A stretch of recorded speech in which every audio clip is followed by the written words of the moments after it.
Mga OFWs, hinihikayat ng gobyerno na umuwi na ng Pilipinas. So yun, no, lately may panawagan ng ating government, although hindi lang naman to lately nangyayari, no, lagi namang may ganitong panawagan na better off daw na magstay na lang dito yung ilang mga OFWs, in particular those in the medical and health industries.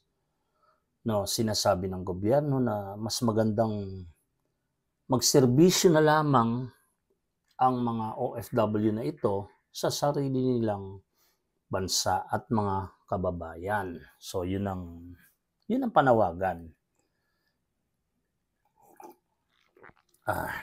May katuwiran naman. May katuwiran kasi syempre nga naman mas maganda nga namang magserbisyo ka sa sarili mong bayan, sa sarili mong bansa, sa sarili mong kapamilya, kaibigan, mga Pilipino. Pero tama ba para sa kanila? So what do they get out of it?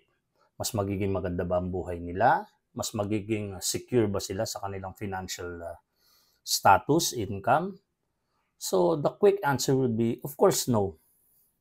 Alam naman natin na mas maganda ang oportunidad sa ibang bansa, sa ibang bayan sa ngayon. Diba? Sa ngayon and for the longest time dahil nga mas malaki ang kitaan doon. So definitely, kahit may mga ganitong panawagan ng gobyerno, paulit-ulit nilang hihikayatin ng mga OFWs na umuwi na for good and dito na lang magserbisyo, dito na lang magtrabaho, ay paulit-ulit din na hindi ito tutugunan ng pansin ng mga OFWs. Simply for that reason. Diba, for the same amount of work, times 5 yung sahod mo. Imagine that, no? Times 5, times 10. Yes, ganun kalalaki yung diferensya ng sahod sa Pilipinas and sa ibang bansa. So, mga OFWs, alam nyo to, no? Hindi lang times 2, times 3, hindi. Times 5, maliit yung times 5. Times 10, ganun. So, ang laki ng diferensya. So, malaki ang magiging epekto nito sa kanilang mga buhay. No? Once yung, halimbawa, isang OFW nagtatrabaho dito, once umalis yun, magmumultiply yung kanyang sahod ng ilang ulit. So, malaking tulong sa kanya, sa future niya, savings niya, pagpo-provide niya sa kanyang pamilya. Alam naman natin itong lahat. So, what is the way? Ang point ko dito is, tama yung intention, no? Good intent ng government na ayain ng OFWs na dito na lamang magstay. Sino ba naman ang ayaw na kasama ang pamilya, no? Mga mahal sa buhay, ang sariling bayan. Pero, hindi natin mapipilit ang OFWs. Hindi natin mapipilit ang desisyon ng kanya-kanyang individual.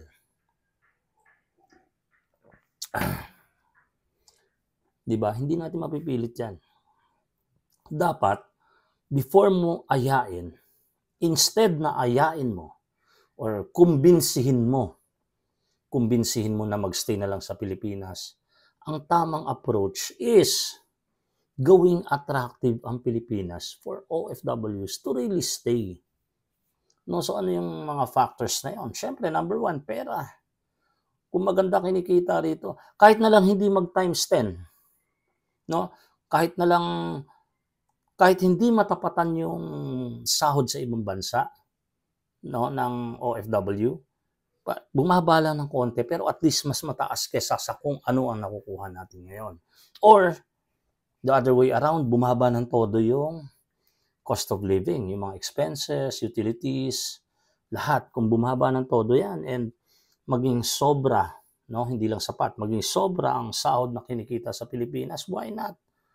No, gawing attractive ang pagstay sa Pilipinas. Hindi mo pwedeng idot-dot yan na pilitin mo gano'n na dito ka magstay ka. Hindi pwede. Or kahit makiusap ka, magmakaawa ka. Walang mangyayari.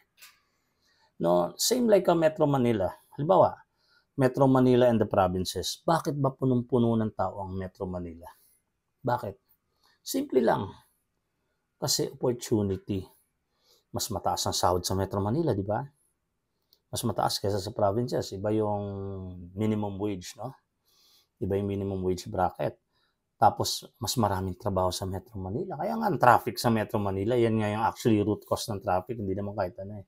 Useless yung side talk, no? Useless yung mga ginagawang mga alternatives. No? Band-aid solution lang yun, yung magdagdag ng mga transportation. The real solution to the traffic is ayusin nila yung migration sa Manila. Dapat gawing attractive yung mga provinces. So, balik tayo doon. Kaya na side talk tayo. So, kaya yung mga tao pumupunta ng Metro Manila dahil nga doon sa may attraction na mas may opportunity, mas maraming trabaho, mas competitive in terms of competitive in a positive way na pwede kang pwede kang maging involved sa iba't ibang klaseng mga negosyo. No, kasi mas malaki ang market, malaki ang sahod, malaki ang opportunity. So wala naman nagsasabing meron bang government official na nagsasabing go to Manila, halika, kayo mga taga-probinsya, dito kayo. Wala naman, di ba? No? But still, people go to Manila dahil attracted sila sa Manila.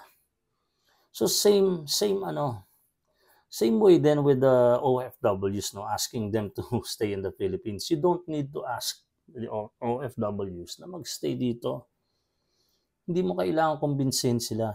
Once nakita, naramdaman, no, naobserbahan ng mga OFWs na wow, mukhang okay sa Pilipinas in general, not just Metro Manila. Wow, mukhang okay sa Pilipinas. Kasama ko yung mga mahal ko sa buhay, kasama ko yung pamilya ko, kaibigan ko, nandito ako sa sarili kong bayan. Kumikita ako ng, sabihin natin, hindi naman katapat ng nasa biyahe, pero at least near, no? Siguro 20%, 30% lower than kung ano man yung kinikita sa biyahe. Magsistay na yun sa Pilipinas even without asking them to do so.